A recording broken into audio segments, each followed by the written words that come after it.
Welcome to the Epic Gaming Night Podcast, a podcast about the stories and relationships board games create. I'm your host, Roy Canay, and with me as always is Rob. Hello, hello. And Matt's awesome-looking game shelves. Hello. Matt's yelling from the other room. Me and Rob were just admiring your new game shelves behind you, Matt. Oh, thanks, man. Those were a chore. Were they hard to put together, or? Not really. My new complaint on the Kickstarter page, the configuration I want, they had everything measured out. So I was like, cool, I'll go ahead and measure. I'll buy things to put them on. Everything will be great. I get them here. I set them up. I realized that they have added the width of that configuration incorrectly. And that it's actually wider than my entire room. So I have a bunch of just extra shelves that I can't use. Wait, at all, ever? Like, you don't have the components to actually make it work, or? It's just the wire shelvings that go in between. Because it's like the wide games there are just bars that go between. So that there's no actual, big tower thing there. It's just they connect between them. So I had other ones to connect some other towers, and they were just like, well, this is a bit too wide. So I was like, okay. So for anybody who doesn't know about these shelving units or about the Kickstarter or anything like that, can you tell us a little bit about what's up and your thoughts on it, or first impressions after building it all together? Yeah, man. So these shelves, they're designed to just be sort of easy to put together, easy to use. Shelving units that use metal instead of wood, so you don't have to worry about them sagging if you have sort of larger or heavier games. Yeah. And they were supposed to be sort of minimalistic so that you could take them out at any side as opposed to just the front if you wanted to use it as like an end table in your living room or something like that. And let's see, what was the other thing? I have forgotten now. Oh well. But yeah, I don't know. They're pretty neat. They're pretty cool. They definitely feel very heavy duty and rugged. Yeah. Again, my chief complaint just comes from the fact that the Kickstarter measured incorrectly, and that I bought more stuff than I needed to. But other than that, not too bad. I guess the main bonus for those shelves is that it stores the games. I guess what would you call that? Vertically or whatever. So you don't have to worry about it dumping the components everywhere. That was the big thing that I forgot there. Yes, since you can lay them down, you don't have to worry about all your stuff being shuffled around or anything like that. It's super cool.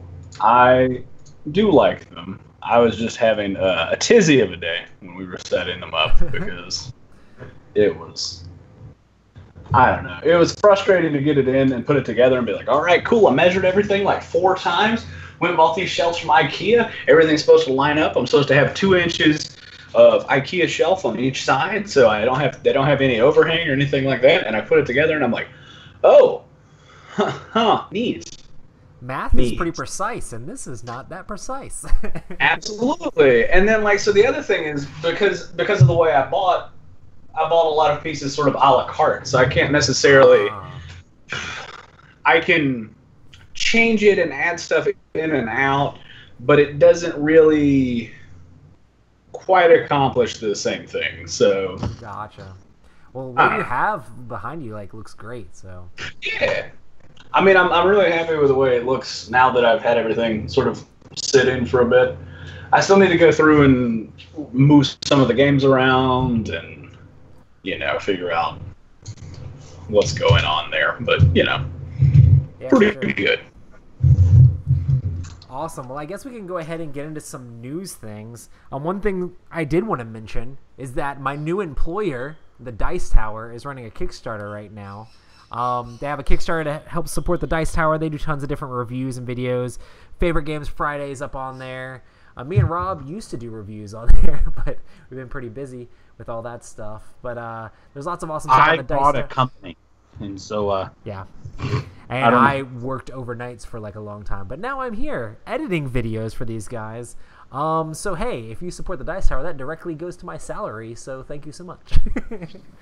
But yeah, I'm pretty sure it'll be fun. There's all sorts of cool promos that a lot of these publishers have made to also like give us as a little thank you. Okay, you support us. Okay, we'll give you cool little promos and stuff. I mean, the promos aren't really the value that you're donating for, but it's just a cool extra thing you can say. Oh, I got this Dice Tower promo of this thing or that thing that's exclusive to the thing, and have a thing you can put in your game. Supporting my friend. Just exactly. Trying to help out Roy. You're the best. But yeah, Ross is the most supportive ever. But yeah, so check that out if you want to check it out. You can just search the Dice Tower on Kickstarter or check out any of the social media. It's all over all that stuff.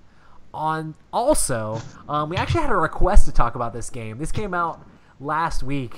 Like literally, they announced it like while I was like playing a game with Sam, and like I stopped, and me and Sam watched the trailer for this.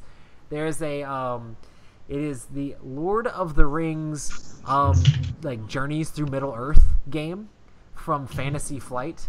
This is a new it looks like it's cooperative game set in the Lord of the Rings setting. That is also a game that is going to be app driven. So like Mansions of Madness, it's going to be run by an app, and it's got all sorts of different Lord of the Rings themed miniatures, good guys and bad guys. But it looks like you're running around a like generated world map, and then like doing encounters on like kind of like these little battle mats as well. So it like switches up and changes. Like, oh, you encounter these bad guys, you have to go do this or do that. But it looks like it's supposed to be like rich with story and lore, and it's like a campaign, and you can play through a whole bunch of different stuff together and try to overcome the darkness of Mordor. And if anybody knows anything about me, Lord of the Rings is basically my favorite IP of all time. So I'm super excited to learn more about this game and how exactly it plays. But it looks like it's going to be a thing where you get to play your character and you have a deck of cards and you get to do all sorts of stuff to try to upgrade that character as the game goes along and be able to try to complete different skill tests to be able to accomplish different things. And that's just the sort of thing that's right up my alley. So I'm definitely excited about checking this game out. Which one is it called? It's, I think, Journeys in Middle Earth. I can bring up the... Yep, that's it exactly. Lord of the Rings Journey in Middle Earth. Yeah, it was literally just announced like last week or like the week before that. I'm interested in learning more. They literally sold out of pre-orders on the Fantasy Flight page, which is kind of insane to me. It's like, what? You sold out of pre-orders? But I think they were doing like you get these cool like player mats if you pre-order, so a whole bunch of people pre-ordered it.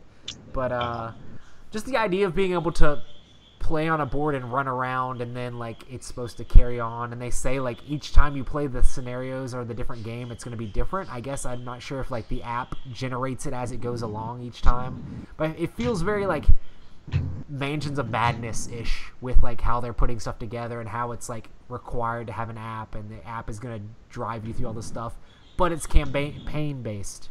So I'm definitely interested. It's almost like their Gloomhaven. Exactly, like, but it's app-driven Gloomhaven, so I wonder how that works. But I guess Descent was kind of in that space, so it's kind of interesting to see how this is going to differ from Descent, you know? Yeah. But I'm excited just because, like... I'm excited. I'll probably pick it up. I'm still waiting, though, for them to print off the Mother of Dragons. Oh, wow. Matt, so Cool Stuff Inc. could ship me my stuff. Oh, because I have it all on pre-order. Well, you know when you click on your order and it says, "Hey, do you want it to ship it all in one bundle?" You know, to save on your like $11 or whatever. Yeah. And so I was like, "Sure, ship all in one bundle." Everything in my bundle to get over the $100 is available, except for the new playmat, which includes the original Game of Thrones board game and the new edition and stuff like that with the Mother of Dragons. So, if Asmodee and Fantasy Flight will go ahead and get that out and going, I would appreciate it. I'm excited for Lord of the Rings, but get me my game mat, please. Dude, I really want to play that Game of Thrones game. I really want to play that game as well. But yeah, when I saw this, I'm like, this better be good because I want it, and I want it to also be good. I don't know. It's going to be good.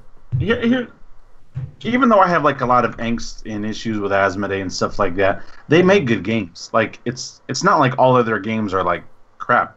Yeah. They make good stuff. They just Never mind. They make good stuff. They're just too corporate. No, it's all good. Well, it's not. It's not the whole. It's a bunch of stuff. A whole bunch of stuff. Awesome. Would you guys have any other ideas for news things you want to talk about, or? News wise, we didn't talk about the Anti-Up expansion. Oh, yeah. I am excited. I am excited for that. Like, I saw you sent that text to me and Matt the other day, but I was like, bro, I already backed that like day one. As soon as they added that as an add-on option, I got the player mat. Oh, the playmat? Yeah, the playmat looks real cool. Especially I don't know what it is, because they're like a pain in the butt to haul around. You know, like playmats, because they don't fit in the box. When you're playing on them, it's so amazing. That's what it. But that's why. Like, I think that's my, not niche or whatever, but like that's my. I don't know. For some reason, I am just mesmerized by playmats, and so like every Kickstarter I see that has a playmat or a game that I like that comes out, like example, Game of Thrones, the board game. I'm waiting on the freaking playmat. I want playmats, and so even though they're a pain to haul around, I'm loving it. I need to get one of those tube things. Those large, yeah. You carry around house plans in and stuff. Right? Yeah. Instead of house plans, just like mark them on the side saying, nope, this one is for this.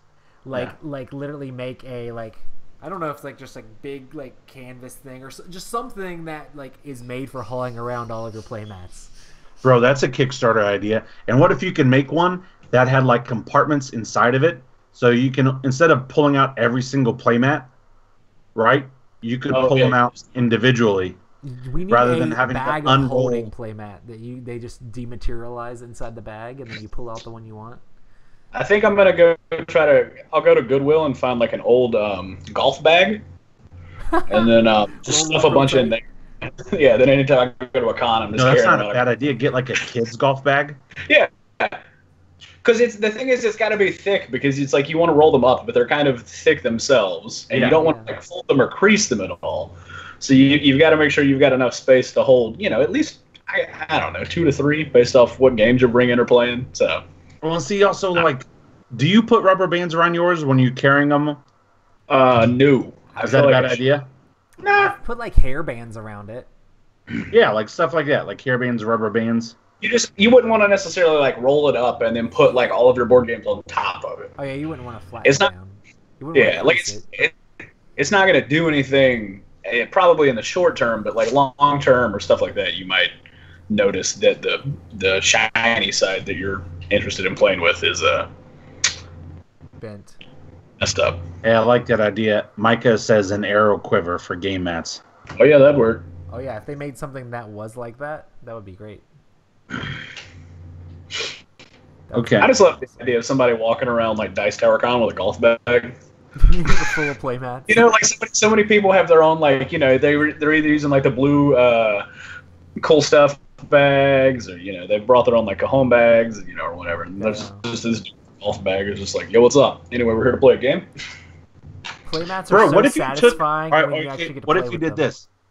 What if you took like an old, like one of those big luggages, right? Like airport luggage. Yeah. And then you took one you didn't mind beating up or whatever.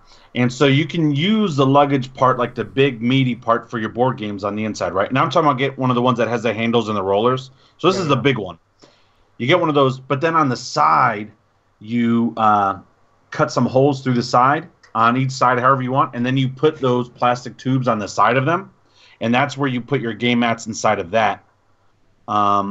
So that way, like you have a whole with like traveling 2 cannons off the side of it, one on each side. Bro, but if you dress it up right, you could have your own little cosplay spaceship or whatever. You could say it's like Roll for the Galaxy little thing. That's awesome. No. Hype. Yeah, man, that's not a bad idea. Oh my goodness. I guess we can go into what we've been playing. I've played so much and done so much stuff. It's been ridiculous. You can make up for me. I know. Should I just talk about the cruise for a second? I mean, I haven't played anything since my epic game of Green Horde, which absolutely was amazing. Oh, yeah. But, yeah. So I played, everybody wants to hear about your horrible work trip. Get it up. I Get know, it up. right? I had the worst work trip. No, just kidding. I did the Dice Tower cruise, which is crazy. Like literally, it's a cruise ship, which is like I don't know if you've ever been on a cruise, but it's just basically like all you can eat buffet all the time. Like it's awesome. Like literally, there was a pizza place that was just always open, like 24 hours. So it's just like, okay, whenever you want, you just go in there and like get as many slices of pizza as you want, like whatever. So the way cruise ships work is just like there's complimentary food and you just get that. Like near the pool, you could just go get like ice cream anytime you wanted, just like soft serve. But yeah, so it's like this cruise ship, but then there's also a gaming convention there at the same time, and it's the Dice Tower cruise, and then there's all like a cool game library with tons of awesome games. And like awesome people to play them with, and then also all the Dice Tower shows as well. So I ended up getting to play a whole bunch of like interesting stuff and new stuff, but then a whole bunch of like longer stuff that sometimes is harder to get to the table because it's like, okay, we're going to be on a cruise for like multiple days. So mostly I had my kids there, so it was like spend time with wife and the kids during the day, and then in the afternoon I'd do like a shift like watching the library, and then also like then after that like spend time like hanging out with different people at the cruise. I played 2 games of Heroes of Land, Air, and Sea, which I've talked about all the time. We played with the expansion the first time. Now I have officially gotten to play all of the races. I got to play the merfolk. They're pretty hard to play because they start with water tokens on all their places. And the water tokens are pretty risky for the exploration part. But I love Heroes of Land, Air, and Sea, and I've talked about it a ton. So I also played several other crazy games. We played one called Spiky Dastards, which is like this. Yeah, how was that? It's a speed game. A speed game where you're flipping over these cards, and based off of the combinations on the card, like if it only shows 2 different things, or there's only duplicates of things, you have to grab those. But if there's like too many of these, and like you're supposed to not grab those, you got to grab a different color. And like there's all these different combinations of how the card works, and if the spikes on it actually aren't spikes, then it's different, and everybody has to try to reach out and grab these little figurines. It's like a porcupine and like a caterpillar and just a bunch of different things that are all spiky, and you have to try to grab them, and whoever grabs them first gets to take the cards or whatever, or gets the points. But the trick is these things are actually spiky, and they actually kind of hurt when you grab them. And it's supposed to be very much a take that game. So like if somebody tries to grab it, you could like try to grab it out of their hand, or try to grab their hand if they grab it and see if they let it go. All sorts of crazy stuff like that. But yeah, it's basically Ghost Blitz, but dangerous. So you flip over the cards. It's like, oh, I gotta grab that, and you grab it. And you sometimes grab the wrong ones. Occasionally you'll figure it out and grab the right one, but everybody else is trying to grab at the same time. And there's just these spiky things flying all over the place. There was one time when I was playing with Ambi, and she just like crushed us in the game. But one of them like flew up under a table over there, and they were looking for it, and it was one of the ones we needed. And they're like, "Oh, where's the purple one? Where's the purple one?" I'm like, I saw it like around a table over there. I'm like, "Oh, I don't know. Keep looking." And I ran over there real quick and grabbed it. And I'm like, I get a point. But it's that sort of thing. It's just random, silly fun. But that was Spiky Dastards. If you're into like speed games where you have to like check things in real time, but also could hurt your friends. But yeah, Ambi's in chat, and she like wrecked us. So we were basically playing for second to see who could actually get a couple points. Also, if you do things wrong, you lose points. So I lost a bunch of points, but it was still fun. The injury was what made it great. I also played a game that I think you guys would love. This game is called Catch the Moon, or something like that along those lines. But basically the way this is it's like a big plastic cloud that has a couple of ladders, like wooden ladders stuck into it, and you're going to be rolling a dice, and it's either going to have different symbols on it. It's normally ladders. It'll have like one ladder on it, and that means you have to take a ladder out of the stack and have it where it's only touching one ladder. Or it'll have 2 ladders on there, and then you take a ladder out of the stack and then put it on there like dexterity style, and it has to only touch 2 other ladders. And then there's also a moon on there as well, and if you get the moon one, it can touch 1 or 2, but it has to be taller than all the other ladders that you put in there. And then there's also these little teardrop tokens. And if you ever mess up when you're playing, whether you drop a ladder or your ladder isn't placed properly, like it ends up touching other ladders or things like that, you end up having to take the different teardrop things. And whenever the teardrop things run out, whoever has the least amount of teardrops or raindrops, whatever it is, loses the game. Or whoever has the least amount wins the game. But yeah, it was a lot of fun. It was one of those dexterity games where you end up with this board after you're done with just crazy ladders hanging out all over the place. And it's like dexterity, and you're trying to like do real good. Man, this brought back memories of like Rhino Hero mixed with junk art, and then also you guys know how I play junk art, right? Yeah. Junk art. What's that? You guys Sounds dirty. They played a game and I watched it and it was cool, and they built this cool like gigantic tower. When I played, the tower didn't get very tall because I kept precariously putting my ladders on there, so it never really got back around to me without my ladder falling off.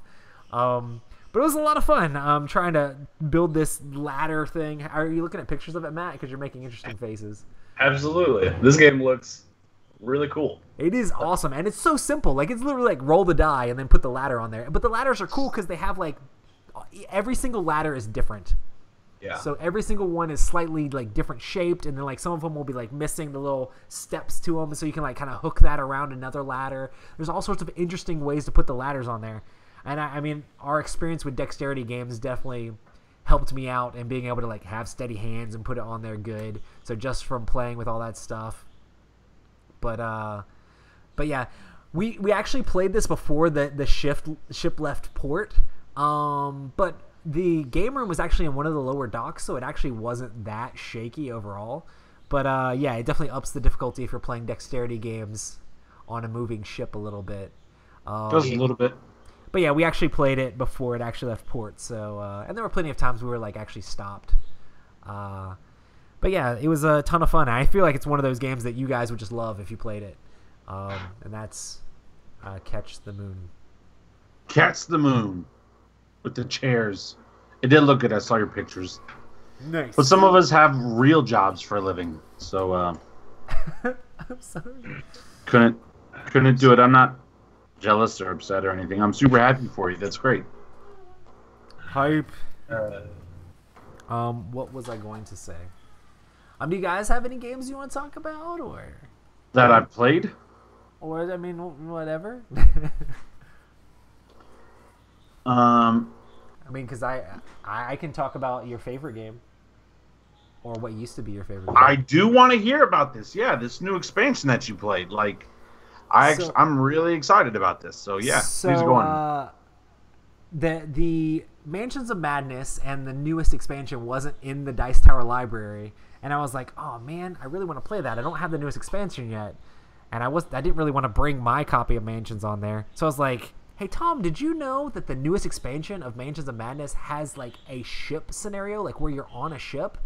Wouldn't it be really cool, like, for people to play like the scenario on a ship on the ship? He's like, oh, it does? Oh, cool. He went and grabbed it and like got it ready and like gave it to his daughters and was like, get this ready to put in the library. And I'm like, yes, success. Doesn't it also have like an airplane scenario too? It has like a Zeppelin one, and then like the Horrific Journeys expansion. Yes, it's the Horrific Journeys expansion, which is the newest expansion for Mansions of Madness. So this ship scenario, I don't want to spoil it too much, but it adds new mechanics into the game and new ways to play the game, which is really cool. It's very story-based and very much about the story of the game. But you are all on a ship that is sinking, and someone has, like one of the passengers... Guys, one of the passengers on the ship has sabotaged the ship. Hold on one second, sorry. Dad, I love you so much.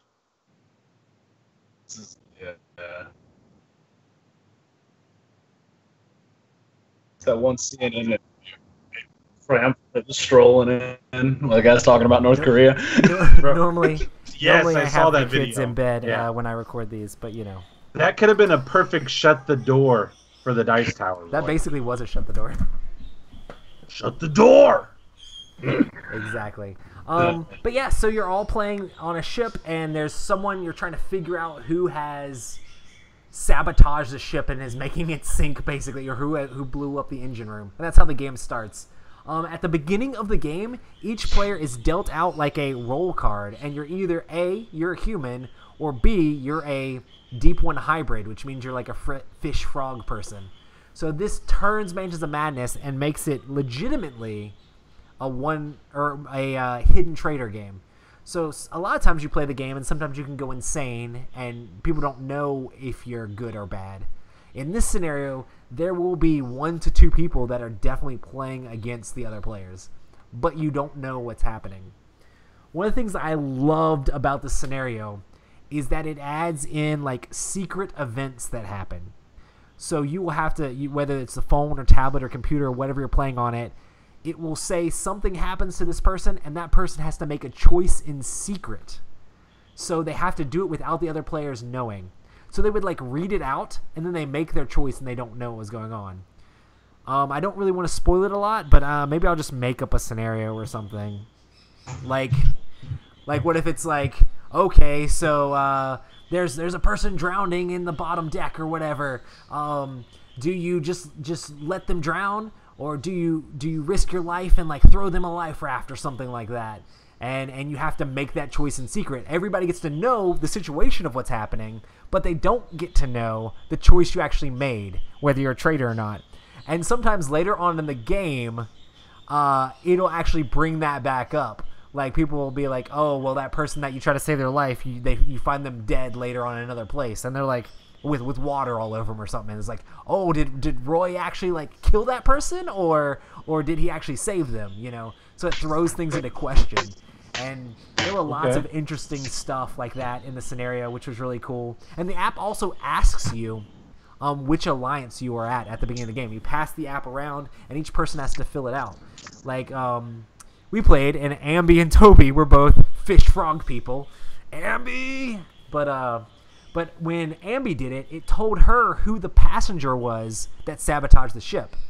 When Toby looked at it, it didn't tell him who sabotaged the ship and that they were trying to save, but it did tell him that Ambi was on his team. So Ambi didn't know that Toby was on her team, but Toby didn't know who the person that they're supposed to be trying to save and which passengers they're supposed to be trying to get rid of. So it's definitely a super interesting dynamic, and I just think it's cool that like there's so many different ways that you can play Mansions of Madness, and this just adds another scenario into the mix that has definitely very interesting story moments and is a really cool one to explore. Not to mention just the tiles and the fact that it's a ship and all this different stuff is really cool as well.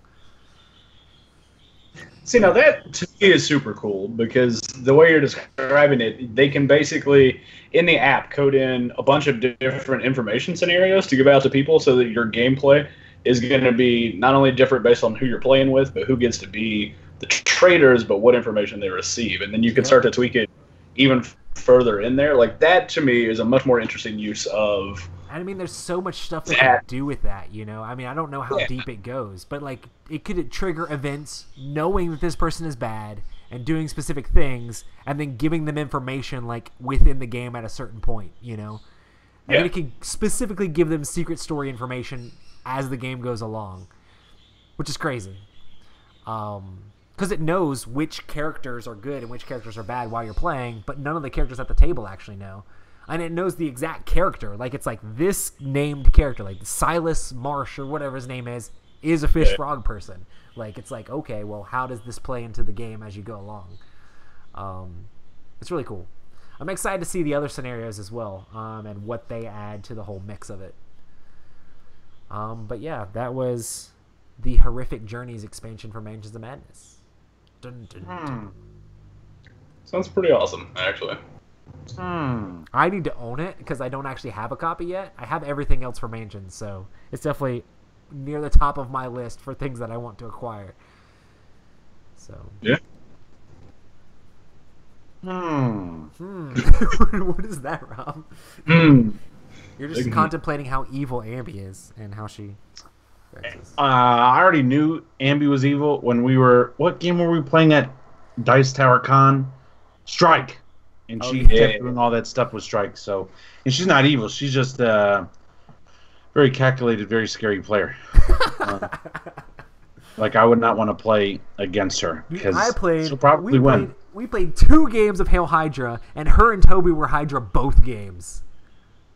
Did they win both games? We won the first one, but that's because there weren't as many bad guys. It was the training scenario. The second one, quite a bit harder. Yeah. Because Toby just had me in his pocket. Like, he was just like, oh, this and this and this and this. Because he didn't lie. He played perfectly good until it mattered, and then just was like, here's the knife. Ah! Oh, so you pulled a Roy. You pulled a Hitler. Basically. You know what sucks? So what did you think of Hydra?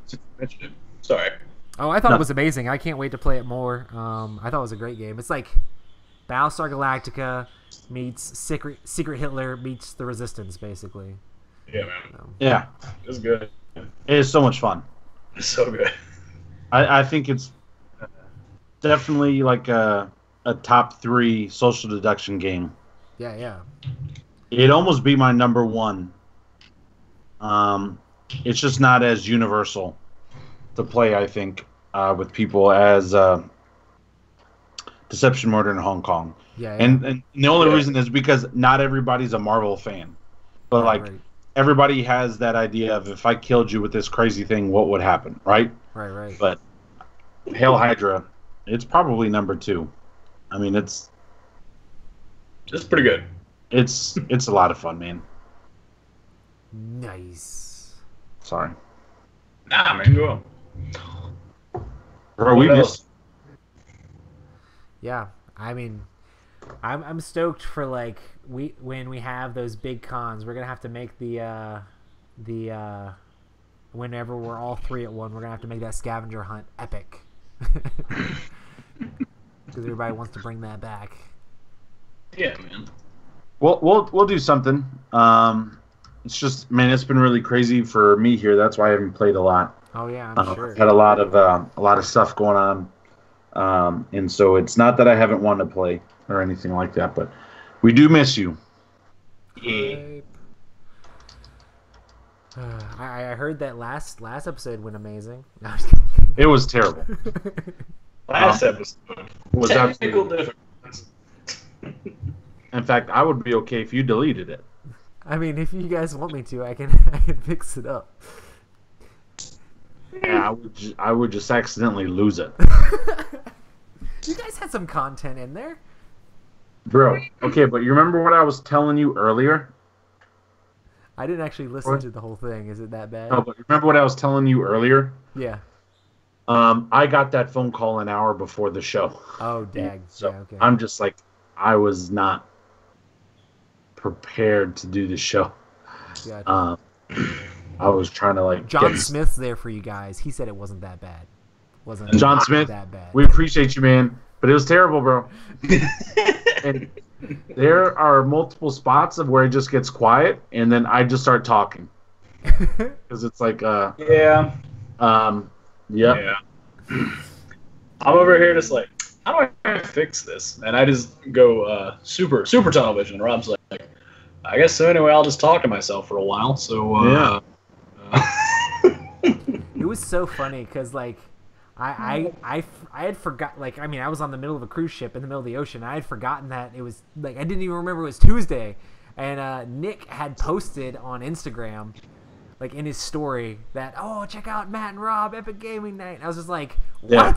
They're live right now. And I'm like, oh, I gotta catch the end of it. It was kind of funny that like one of the guys that we hung out with at Dice Tower Con was the reason that I ended up remembering my own show was on the air. I was like, oh, no, man, there you go.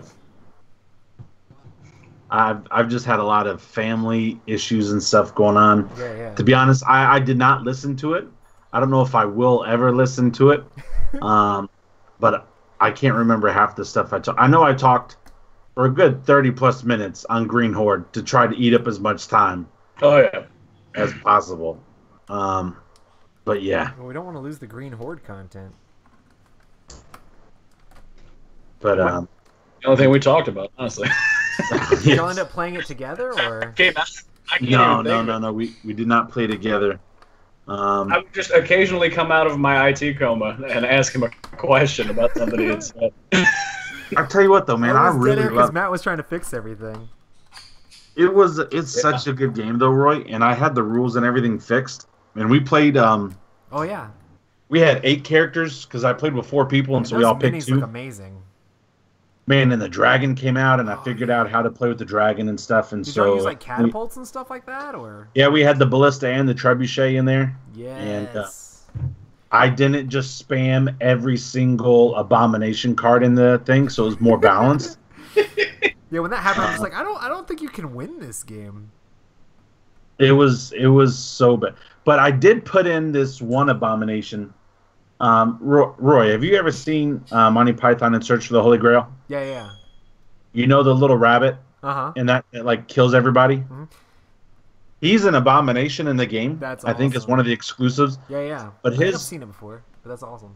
He's the smallest mini, but his power as the abomination, if he lands on your space, all survivors die on the space that he lands on. Holy smokes! He doesn't hit you. You die. Your survivor dies. If he lands on your space, you're dead. Are you able to kill him at all, or? The only way to kill him, you can't kill him with the trebuchet. The only way to kill him is with Dragon Bile and the Flame. That's the panic. We could never find Dragon Bile, and I had 6 in there, and we shuffled up everything. They were all at the bottom of the deck, but anyway, it was fun. We had a really good time. But that's awesome. That was last week's episode. We talked about that, and then just weird stuff. And I had like a bad phone call beforehand, and so I'm like trying to like smile and put a happy face on. We tried to talk about Brexit. We couldn't even talk about Brexit. It was just really rough. Hey, quick random Brexit comment. Now that you've mentioned it, the CEO of Dyson moved all of their headquarters over to Singapore because Singapore just opened up a free trade agreement with the EU. But he did that after saying, "Hey guys, let's not do a free trade vote." And I'm just like, quality. that's quality, right? Anywho, back to board games. What a jerk. Yep. Anyway, that's just the world. And that was last episode. And all the people saying nice things on the chat. You guys are great. Yeah. Let's talk about some Kickstarters, man.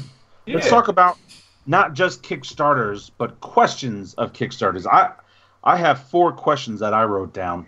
Oh, nice. Do you guys have any questions? That's awesome. The round table of questions. I was just going to ask the broad ones and then like go from there, but... Are you kick it off, boss? I mean, I don't want to overlap yours. I mean, we can just go with yours since yours are written down. It's official. No, because yours are probably better. My first one was just like, so we want to talk about like, what do you look for in a Kickstarter, or what do you want to see when there is a Kickstarter? That was one of my questions.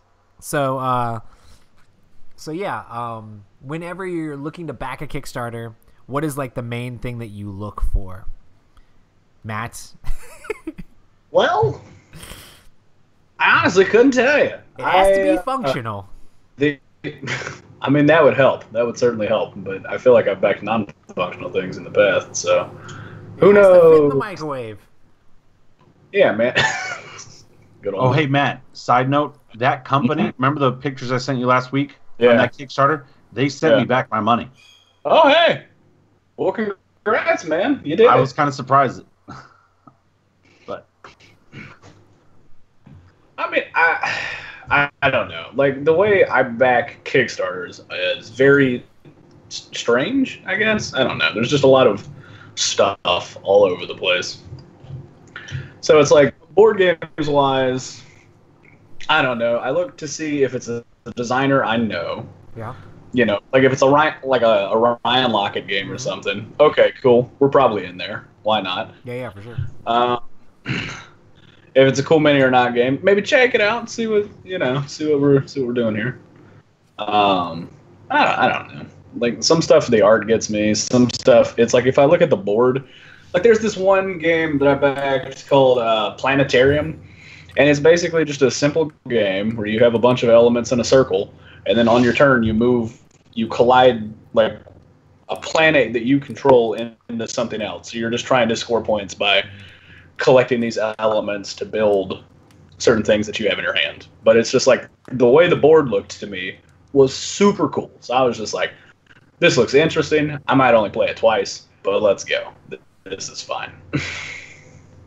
So I don't know. I don't have anything in particular. It just, if it speaks to me, it speaks to me. I think for me, like, I think I've backed like way less Kickstarters than you guys have, but it has to be like something that I really, really want, and I don't feel like I'm going to be able to get it at the same capacity afterwards. Because I mean, a lot of times I'll just be like, oh, I'll just wait until it's like actually in stores or whatever. But some Kickstarters are just like, man, that's amazing. I need that. Or if it's like an expansion for something that I already have that I know that I love, like it's like one of my favorite games, or it's in my like top 10 of all time. It's just like, okay, I mean, that just has to be backed, you know. It's like, I love that game. This is more content for that game I already love. Okay, I need that, you know. Like with the Zaya expansion and like Blood Rage. And then also on top of that, like Rising Sun to a different degree. Like I felt like it was going to be very similar to Blood Rage, and I knew how much I loved Blood Rage. It's like, this is more of that kind of game, even though it really isn't the same game at all. It's still very much like amazing, huge miniatures and all that stuff. And I've backed a couple things that are like silly, like nostalgia. I backed that Homestar Runner game just because I wanted to support those guys, and I just love Homestar Runner. So I'm just like, the game's not expensive, and it's a cute little cooperative game I could probably play with my kids. I'll get the Trogdor game. That's fine. But yeah, that sort of stuff normally. Sweet. What about you, Rob? What makes you want to back a Kickstarter? Things that I'm looking for that are really excited. One, definitely the company. You know, that carries a lot of weight with me. And if you're not a well-known company, or let's say you're new to me, I want to see your presentation. Like, yeah, for sure. How well do you present your stretch goals? How well do you present your video quality and things like that? Like, I want to, like, to me, your presentation, I'm going to feel like your presentation is a way that I can trust you. I guess you could say, like, okay, like, you're asking me to buy your product, you know, on a hope that it'll be good because it's not even developed yet. And so do you at least, this is going to sound like super terrible, but do you at least look good? Like, you know, do you present yourself well? Do you have good fonts? Do your graphics all match? Does everything look like, if you have a space thing, I don't expect Victorian, you know, calligraphy. I expect like a more spacey, crazy, you know, type of thing. Like, does everything match? Do you look like you have your stuff together? Or did you ask a buddy to put this up for you? Take the time to hire an actual graphic designer to make your game look good. Yeah, and just have everything, like, can have a game plan too. You know, like, that's one thing I really like about Cool Money or Not. They have stretch goals for days. Because they have a game plan. Okay, if when we hit this, we hit this, we hit this. And so that's some of the stuff that I look for initially. I guess we can go into another question. Yep, I've got. You go. What, I mean, basically it's like a follow-up. Like, what do you want to see from a Kickstarter after it's completed funding and like it's actually there? Is there specific things that you'd love to see from Kickstarters after you're already a backer? They've already got your money basically. What do you want to see? Honestly, just updates. I feel like, you know, there are so many games that come out and they're like, hey guys, cool, we're gonna get to it. And I used to not care so much, but I don't know, more and more it's just like just a little heads up every once in a while, like once a month or something, just like, hey guys, this is how it's going, this is what we're doing. Anyway, see you soon. Whatever. We'll hit you with the information whenever we have it. But I don't know. That's one of the key things is after it's done, just that sort of commitment to keeping touch with the people who have already given you money, basically. Is super nice. I mean, Kickstarter updates, like, I mean, you just type up the page or type up the thing and put some pictures in there or whatever. It's not that hard to do. I mean, even just text updates would be nice, but there's so many ways within the production process that I feel like backers, like especially like me, I'd love to know what's going on, and I'm super interested in that stuff. So I think a lot of people are not going to be like annoyed by like at least a monthly email, you know. I mean, Yeah. Rob's backed some companies that do the weekly emails and stuff like that. I love those. That's cool too. It's just like step by step. Hey, what's going on? What are we working on now? It's really cool because I mean, a lot of people like. I know it's probably less these days as it is like when Kickstarter first started, but like people wanted to back people's stuff because they wanted those dreams of the board game to come true, and they wanted to feel like they're a part of like helping this board game come to life. I mean, I know this day it's like a glorified pre-order system basically. But like in theory, like Kickstarter was, oh, this person has this dream of like getting this game together and like being able to publish it, but they don't have the funds to be able to make it happen. But they've got this great idea and all this stuff put together to make it actually happen, and they need your help to publish it, and actually have the funds to get the companies to put it together. And it's cool to see that step by step as it goes along. Okay, well, we made this miniature, we got this art, or we got this thing going, or it's in this stage of production. Like, hey, here's a picture that the manufacturer sent us of them putting the boxes together. Like, I don't know. I just love that stuff. Like, hey, Yeah. here's a picture of like a stack of minis fresh off the press or something. I think that stuff's great. And then like I know Far Off Games, who does Zaya, even goes, hey, here's the tracking of the ships that are currently carrying your games. If you're in this country, here's the ship. If you're in this country, here's the ship. If you're in this country, here's the ship. It's really cool to be able to be like, oh man, my ship's on the ocean, and you can literally go up and see like where it is currently on the ocean or whatever, which just seems cool to me. To have that sort of like, I don't know, it makes you feel like you're more part of the Kickstarter as opposed to just giving them your money, you know? Yeah. Oh, and also be like, oh, it's Chinese New Year. Everything's stalled Bro, for a Chinese while. New Year's no joke, man. I know, that's serious business. Like any That's- Kickstarter that says they're going to ship in January, just know it's a lie. If it's being produced if it's being produced in China. Yeah, for sure. If they say, "Oh, it's supposed to ship December, January," nope.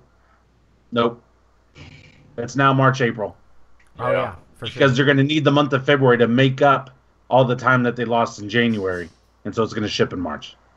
Yeah, and there's a lot of like knowledge and experience that goes with that as well. But even just like, I mean, I feel like backers are going to be understanding about delays and stuff if you've been consistent about communication. It's when you're past the time that it's supposed to already be shipped and you haven't communicated anything that people are like, whoa, wait, is this coming? You know? Yep.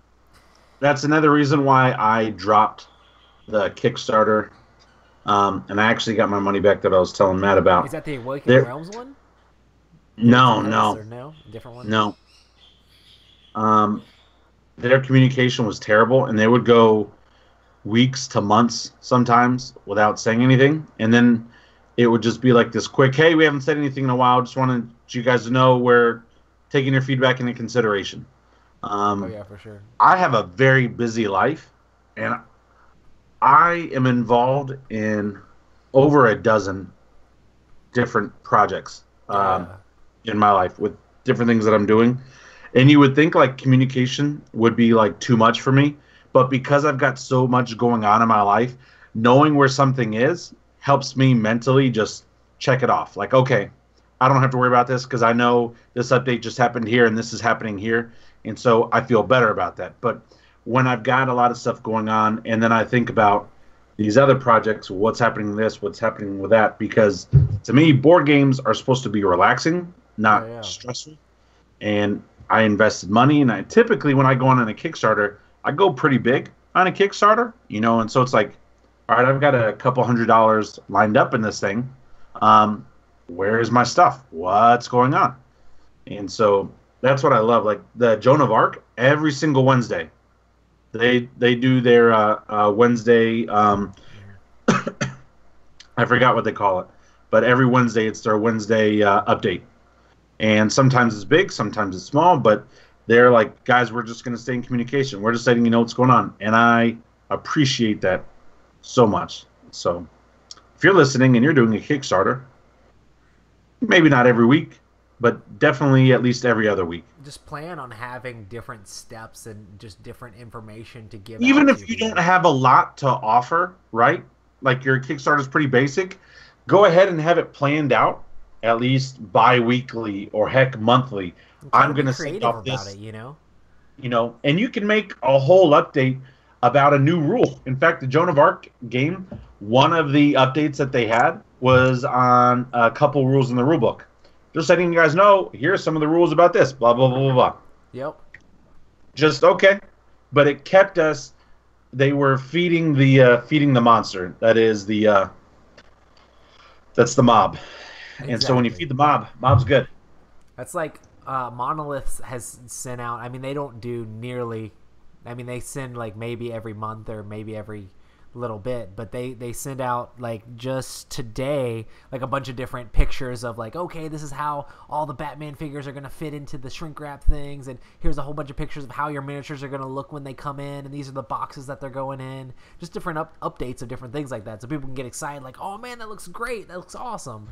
And I mean, even when people come into like snags, like I know that Far Off Games has done this, and all the guys over there, they'd be like, okay, these ships came back with the paint jobs weren't 100%. Like we're sending it back and we're getting them to redo it, and then they come back and it's like, oh, these are the new paint jobs. What do you guys think? And that sort of thing. Just feedback, and like even when things are not going 100% great, like even feedback like that's like, oh man, yeah, they're actually working on it. They're communicating back and forth with the guys and making sure we're getting the best product possible. So that sort of thing's really cool. See, that's one thing that I do actually appreciate about Awakened Realms and Lords of Hellas. Like, I'm mad that I haven't got my game yet because I really want to play Lords of Hellas, and it looks like a great game. Mm-hmm. But they were a company that it's not easy to give bad news to consumers, and they still did it, and I appreciate that very much so. They were like, hey guys, we're having issues with the sun drop stuff. We thought it would work out like this. We got the samples back. It didn't work out, so we're doing this. And yeah, it sucks because it pushes back the time even more, but I appreciate like that transparency, yes, in type of relationship. Like, okay, I'm investing in you, blah, blah, blah. Let me know what's going on. And because the community, the board game community is so great, I think there will be a lot of forgiveness in that.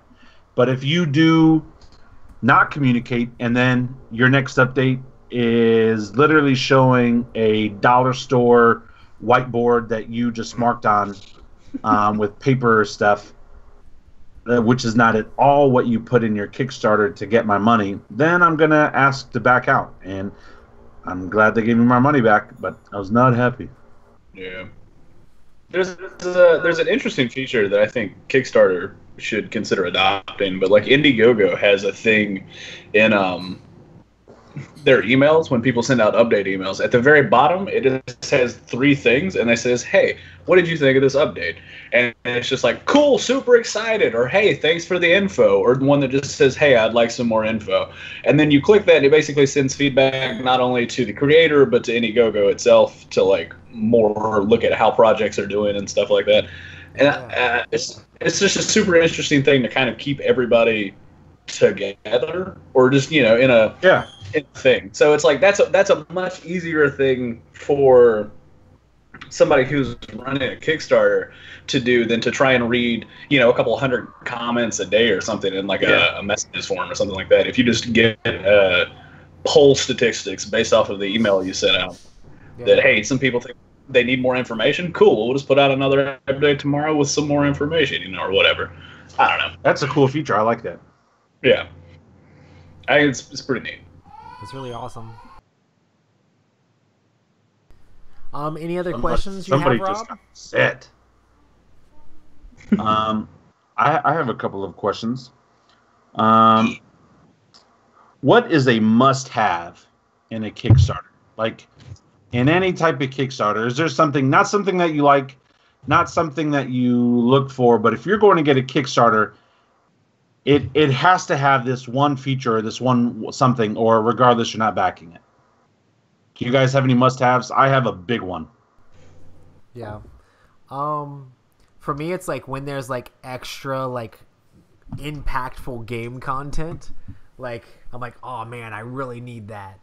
Like with Heroes of Land and Sea, they had this small pack, and I know it's kind of like man, but they came with like 2 more like construct ships and then a bunch more spells, and it also had sleeves or whatever. I'm like, I mean, I want the sleeves, but I don't even care about those as much as I like really want the spells and the extra ships, because I want everything for that game. I'm like, I must have that sort of thing. And it's like, I don't know. But yeah, it's just whenever there's like actual game changing stuff. I never care about like, oh, they have an art book, or oh, they have this thing or that thing that isn't like actually impactful for the game. But it's like if there's actually things that are not like available afterwards, that are certain things, I'm like, man, I need to get that. And what about you guys? What about you, Matt?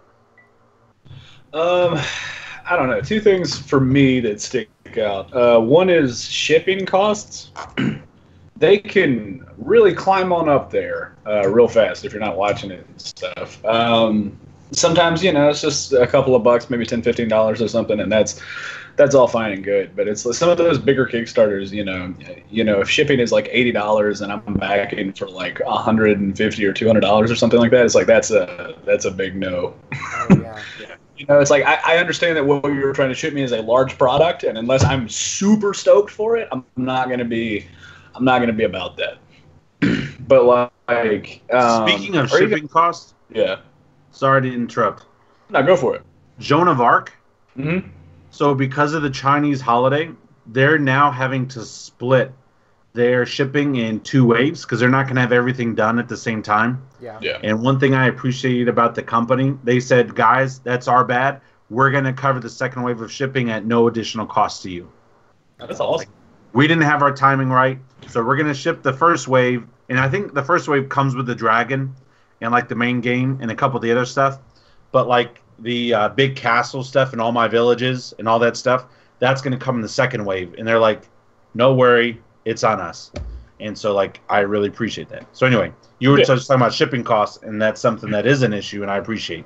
Yeah, like one of the things that I had noticed is they did another Kickstarter for Alien Frontiers, which is a game I really like. Oh yeah. And it was basically just like a redo. They're like, hey, we've got all these expansions and stuff like that, but it's like I bought like a box that had a bunch of all that stuff already, so I was like, okay, cool. And they were like, but there's this one new thing, and it's just like a little board and it adds some other little stuff like that. And I was like, oh, that'd be cool. And there's like, it's $5 for the board. And I'm like, all right, cool. Yeah, that's fine. That's not bad at all. And so I pledge, and it adds in the shipping, and I just don't notice it because, usually my Kickstarters are not $5.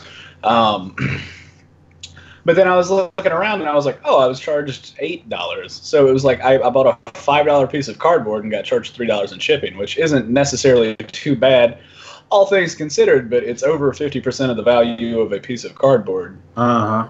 So I'm just like, it's not, I don't mind that, but it's like, that was the one that made me start looking at shipping a bit more. Yeah. Yeah. And it was just like, that was the one that made me start looking at it a bit more carefully, because I was like, what? Okay, that's weird. But the other thing, to move on from that, is probably component quality. Oh, yeah. It can be good art or anything like that, but it's like if your box looks very flimsy, or if it looks like you have, I don't know, just like a cheap playmat, or not a playmat, but like a playboard, or just things that aren't. I can understand if the goal you're shooting for is like $20,000 and you just barely hit that. That's fine, but it's like what Paul says, the upgraded components, really are what drives it home. The more value you can add, the more longevity you can put into something that's going to get used pretty constantly and continuously will keep me around. Awesome. For me, unless I absolutely love the game or the company, right? Mm-hmm. The thing that I have got to have in a Kickstarter, and I know we've actually talked about this in the past, and you guys don't necessarily feel the same way, but I need Kickstarter exclusives. Okay. Because here's the thing. If I'm going to spend X money, right, I want to be able to get something that I won't be able to get elsewhere, and because if not, I'll just buy your game when it comes out. And for example, like Lords of Hellas, I could have already bought it and owned it Right. and had my product. But those exclusives, unless I know your company, and a lot of the companies I like and back have Kickstarter exclusives, but I just like the idea that if I take this gamble now and wait this 12 to 18 months now, I'm going to get something that possibly nobody else other than the other 3,000 backers or so are going to get. And to me, that's a big deal. Because if not, I'll just spend the extra $10 to $20 and buy it at Gen Con or buy it at another con and get the game 3 to 6 months earlier. Yeah. That's my like must. Like if I'm looking at a Kickstarter, you got to offer me something fantastic as an exclusive, or I've already got to trust you, because Gray Fox and some other companies, they're not really big on exclusives like big stuff, but I trust those companies. So, what do you think about board games that are completely like Kickstarter exclusive? Like hate really can't find them elsewhere. Like Batman, like it's only on Kickstarter. And I mean, Heroes of Land and Sea, I think there were tiny amounts you could get like at cons, but it barely went to stores at all. And there's a lot of things that like they barely make it out to stores afterwards. So your chances of actually getting it afterwards are slim to none. Does that make you want to get the game if you're not sure that you'll be able to get it otherwise? I'd have to know the company, man. Like for example, like Batman. Like, are they not going to sell that in stores at all? Yeah, I'm pretty sure that was like the deal with it or whatever. Was that like? Like, see, that would be tough for me, because the only other example I have of that company is Conan, and Conan was a fun game, but it was only fun if you were Conan. Right. And so it's like, okay, like I know the IP is so good that my other friends are going to get this game. Yeah. And then move away, so we won't be able to play it. But I know they're going to get it. And so, it's one of those things where that is not enticing enough for me. Right. I would need more of a history. Mm-hmm. So, but I see what you're saying. Nice. Any other Kickstarter related questions that we didn't touch up on? What is your first ever backed Kickstarter? Oh, that's a good question. First? Yep. I'm not 100% sure. I think it might be... Is this board games or anything? First ever Kickstarter ever. Yeah. Get there. Mine's might easy. be the Zayat expansion. Mine was Blood Rage. Mine was a hot sauce called Wuju. What? That was your first Kickstarter ever? That's the one that like made you do it? Like, hold on. Did you back that because you didn't think it was as much of a risk? Like, okay, if this fails, I'm out $10. It was like $25 for 4 bottles of hot sauce. So I was like, whatever, man, I need hot sauce. Yeah. Okay. And then the next one after that, I got some handmade clay shot glasses, and then Secret Hitler after that. So it's just really only moving up. And then from there, downhill. Oh yeah, it got real bad. Yeah, it gets real bad real fast. Only 3 Once you hours find out that it works. My first one ever was Zaya Embers of a Forsaken Star, which is kind of weird, seeing that I like actually play tested that. Yeah.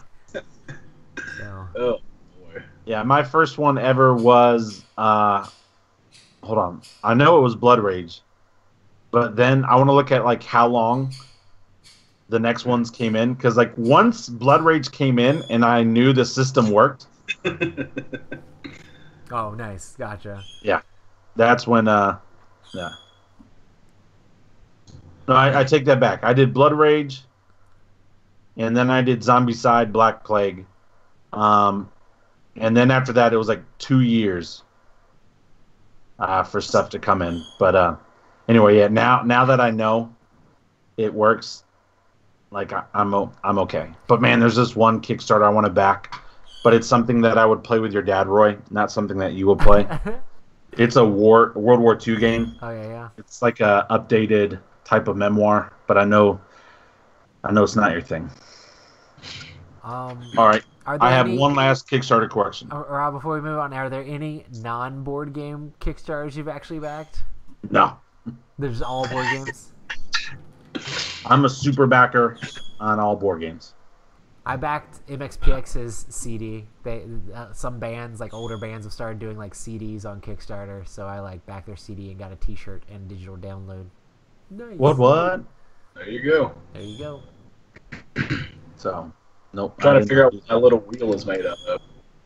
I backed 3 art projects, 2 music projects, 50 games projects, 9 food projects, 1 fashion project, and 12 design projects. Where do you go to break that down?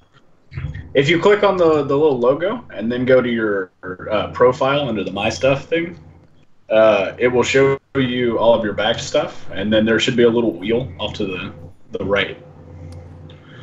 What is your oldest Kickstarter that has yet to come in? Lords of Hellas, probably. Honestly, that one. Wheel. I see the wheel. Yeah. What wheel? Yeah.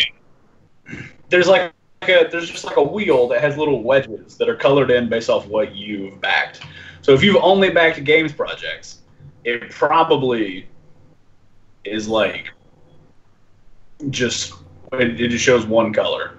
Yeah, I see blue. Yeah, that's it. But if you like move your mouse around the wheel, it will show you the other project types or like categories, I guess. Well, how about this? I take that back. I did back Dice Tower last year. There you go. Well, I guess is that really not a board game? I mean, but technically it's not. I have backed 32 projects. It's not that many, but it was like 32 projects and like 20 of them were in 2017. 10 games and 1 music. Where do you see that? Like, I'm not getting it. When I clicked on my public profile. Oh yeah, you have to go to the public thing. If you go to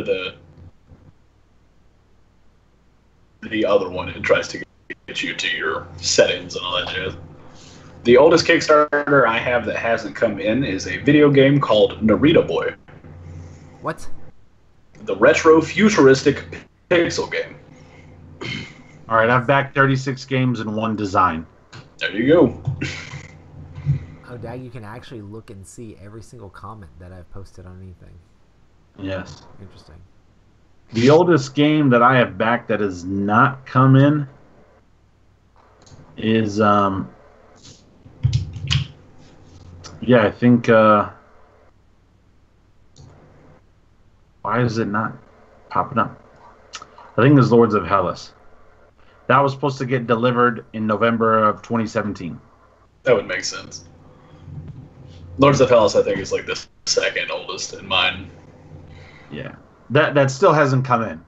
Yeah. Like, I've got others that haven't come in yet that should have been here already.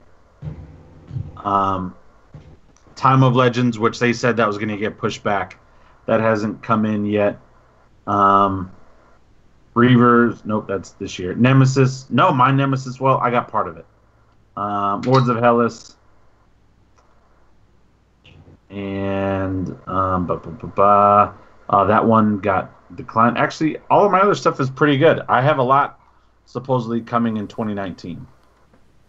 I have one. Out of my 10 games that I backed, Rob has also backed 6 of the same games. 5, 6, 7, 8, 9. So as of right now, I've got 10 games supposed to be coming in between now and August. Okay. That had a 2019 date. That's not considering the ones that had older dates. So. Everybody's like, well, thanks for the biography of you guys' Kickstarters. That's right. So, hey, speaking of Kickstarters, are there any Kickstarters you regret missing? Original Blood Rage? I mean, that would have been nice, yeah. For sure. I mean, if we're talking unlimited money, I would just like say a whole bunch. No, I'm just kidding. No, but are there like a couple where you're like, I should have pulled the trigger. I was gonna pull the trigger. Crap, I didn't pull the trigger. Like, I'm kind of ticked off that I didn't do that. You know, like. Yeah, I think was Scythe was their Kickstarter, right? Yes. Yeah. I would have liked to get Scythe, considering that the franchise continues to grow and grow. Yeah. And then there was also this one thing, and I still don't even know if it would be worth it, but it just looks so cool. But it's a game called the Wilson Wolf Affair, and it's basically just they send you a box full of stuff, and it's like maps and postcards and like little things, and you're basically solving a murder mystery type of thing with all of this stuff. And then it corresponds with like a lot of the internet stuff. And it seemed super cool, and they were like, hey man, so you know, the base box is this much, and you'll probably have, I don't know, about 20 hours of gameplay out of it. But like the full package is like 300, and you'll get like 75 hours worth of stuff out of it. And I was like, man, that does seem really neat. But at the time I just didn't go through with it. And now part of me is like, oh man. Nice. All right.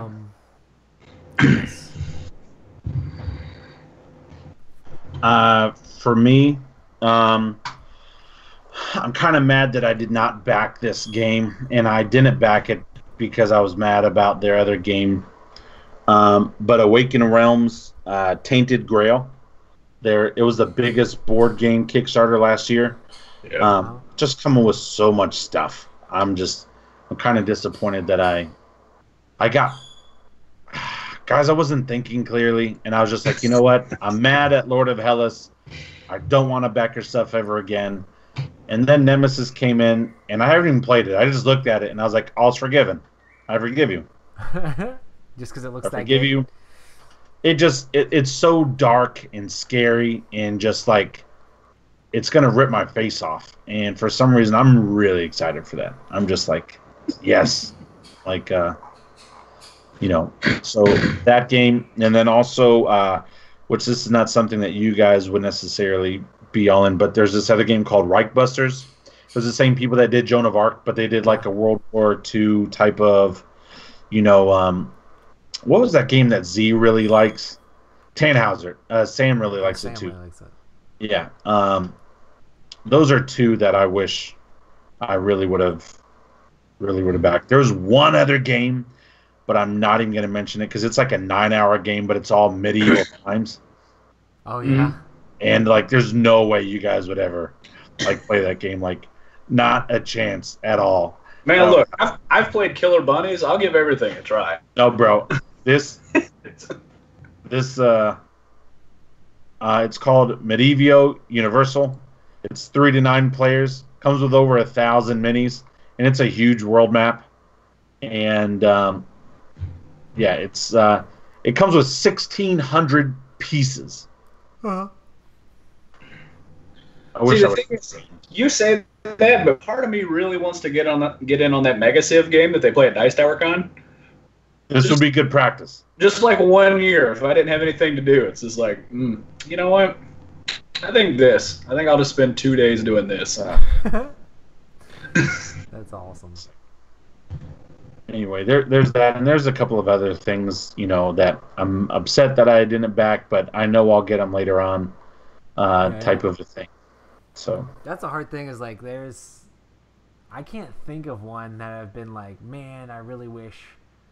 I mean, besides Blood Rage, but even like a lot of the other ones, it's like, I take it back.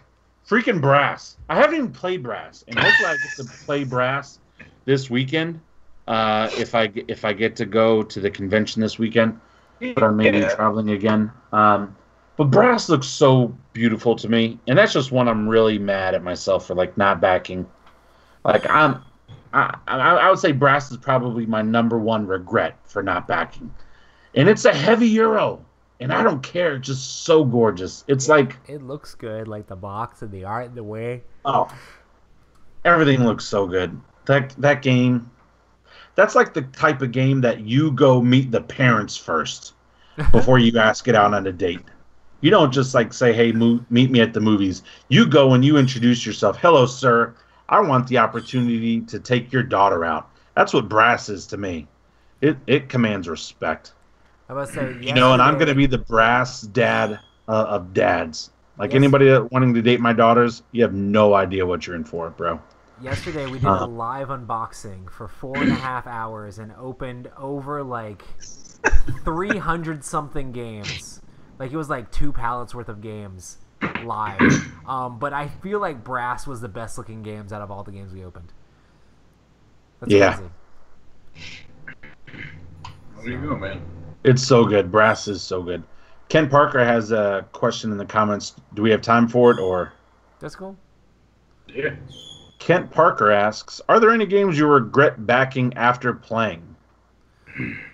Yes. I haven't backed that many.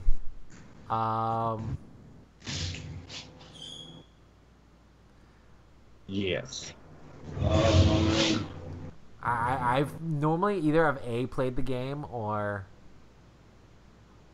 B. The only Kickstarter that I have actually gotten rid of was sadly, because I actually still like the game, but I sold my copy of Mass Mora, which I actually enjoyed that game, and I loved the dice in that game, the little monsters. But it's really light. It's like King of Tokyo running around doing stuff. And it was very similar to Wiz War-ish a little bit, and I really like Wiz War more. And I liked playing Mass More with my kids a couple times that we played it, but I needed money to move, so there's that. Yeah. And I definitely couldn't keep all my games, so. Part of me regretted playing Massive Darkness. I backed it, and I was excited, and then I got to play it at CMON Expo for the CMON, and I was like, you know what? This is not as exciting as I thought it would be. Like, it's fun, but we're never going to do the campaign type of a thing, and so I regretted that because I'd rather play Zombicide. Double down on Black Plague, right? Yeah, I was just like, I'd rather play this because I know I already love it. And so that, and then the Village Attacks. It was a good game. Mm-hmm. I played it. I really liked the idea. I liked everything about it. And then after I played it, even though I only played like the base game of it, it was one of those things where it didn't draw me in enough, because here's my problem. Like, a good chunk of my collection are dungeon crawlers per se. And it just didn't have, like, if you take away the theme of monsters fighting the bad guys or monsters fighting the villagers, any other theme could really work for it as a dungeon crawler. You have to defend your castle from bad guys, and there's certain levels of bad guys that are coming after you. Okay, well, Zombicide does the same thing. Instead of you defending your castle, you're just going through killing the bad guys. But, I mean, it just wasn't enough for me, and so I sold Village Attacks and I sold Massive Darkness. Those are the only two that I know of that after buying I sold. I'll do a quick sweep through, but I can't think of anything else. I know there was one that Matt got that I actually bought from Matt. Yeah, good old Dinosaur Island. Yeah, and I'm excited too because the expansion came in. Hey. And so it's something I think maybe we should play it together, Matt. Absolutely. We should try to get to the table. Oh, I have one more. The worst game ever. The stupidest game. Unstable Unicorns. That's the dumbest game. Oh yeah. I got excited about some unicorn. I don't know what's up with that. And I've tried to sell it and nobody will buy it. I've even tried to sell it for $10. I'm like, please. I spent $41 on it. I remember the podcast where you announced that you backed that, and I was like, Rob, why? And you're like, unicorns. I didn't know, and you weren't a good friend. You could have been like, Rob, don't do this. I kind of tried to. I was like, there's like edgy stuff in there, right? And I think you're like, no, unicorns, man, they're unstable. Yeah. Bro, and I'm just like, I don't know, man. Bro. Unicorn Glitter Luck, I tell you this, if I get to go to Mace this weekend, I may just donate that to like, guys. Oh, Unicorn Glitter Luck or the actual other one? Unicorn. Oh, yeah, he had the not safe for work cards, Kent, because we went to a con and we played this game because Rob wanted to play it, and there was one dude who was all excited about the not safe for work cards. But see, okay, I backed that level to get the black box because the black box that comes in was really cool. It's magnetized, it shuts on itself. That was really cool. Didn't realize that the black box also came with inappropriate stuff, and so I was just like, cool. And we're playing with the guy, and he had his daughter there, and her daughter was like 12. And I was like, yeah, unicorns, this is great. I opened the stuff up. I'm like, whoa, we're not playing with this content in the game. I literally, it was a clickbait. I saw a unicorn with his mane on fire, and he was like shooting something at another unicorn, and he was just like a total hardcore unicorn. And I was like, this is amazing. I'm going to get this. And it was a bad decision. Your barrier for amazing is not high enough. Okay, but at the same time, it could have been like really late at night. You know, like I work wee hours into the night. In fact, when I get off of here, I actually have to go to a client's house. It was a delusional like slap happy, like, oh, back it. Next time you guys work with a realtor, ask them how many hours they put in a week. And if they hesitate at all, that means they're lying and they're trying to make something up. Because they don't want to look like they work too much. No, they don't want to look like they don't want to tell you the truth and say that they don't work. I work all the time, constantly. I listed Roy's house on Christmas. On Christmas Day, I put his house on the market. How many days did it take to be under contract? Like 3. He's Boom. the most handsome realtor in the Triad. I've heard that quoted somewhere. It's crazy. It's crazy. So anyway, Unicorn Glitter Luck, bad decision. Wait, not Unicorn Glitter Luck, Unstable Unicorns. Unicorn Glitter Luck is a fun kids game. Oh, you know why I'm thinking that? Because I played that earlier with my daughter. Yeah. That's right. Unstable Unicorns. Unicorn Glitter Luck is a fantastic game by Haba, and if you have any child under 3 years old, it's a great roll a die and just count little gems. It's a beautiful, cute little game. Yes, that game is a great game, and Haba is a fantastic company. But Unstable Unicorns, they're terrible people. They're unstable, that's for sure. They're not stable. Yeah, they're unstable. Nice. John Smith, your wife is amazing. Hype. Boom. Yeah, we're just going to keep that out of context. Boom. Well, he said his wife is a realtor. For all those listening on the podcast, your wives are amazing too, or your husbands. We're all amazing. Oh, boy. And your kids, and your grandmas, and your moms. Everybody's great. Not all the grandmas. Some grandmas. There's some of them out there. Bro, there's some grandmas that are just like real jerks. You know when your grandma's a jerk, bro. Yeah. Now, I haven't met them yet, so I'm not saying your grandma is a jerk, but there are some grandmas out there where she knows it's like, what she did. Snap, Grandma, why are you yelling at me like that? Like, I thought you were supposed to make me some cookies or like buy me a lot of underwear. Like, why are you putting me on blast? All right, but I really do have to go meet with a client after this show, so I do have to leave soon. Let's make this thing happen. Awesome, guys. Well, this has been our random Kickstarter episode where we're talking about random Kickstarters and what we've been playing. And we want to say thank you so much, everybody, for joining us. We stream these Tuesday night at 9 p.m. Eastern Time. Make sure to check us out at youtube.com/Epic Gaming Night. Make sure to follow us all on Instagram at Epic Gaming Night, at Shades of the Mind, and at writing.newman. Make sure to check out everything that's going on over there, as well as make sure to check out our Patreon. We want to say thank you so much to all the people who back us over on Patreon. You are all super awesome. And if you want to support Epic Gaming Night, make sure to check out patreon.com/Epic Gaming Night. But yeah, y'all are all the best. And the RPG is coming soon. Yes. It should be this Sunday, right? Yes. So hopefully everything will be good and be good to go. So there's a slim chance about making it happen. I may not be on the show this Sunday, but I'll let you guys know. But the show will still go on, and it will still be fantastic. Okay, we'll figure everything out. Thanks, everybody, for tuning in. Y'all are the best. Yeah. Peace, peace, peace, peace, peace, peace, peace.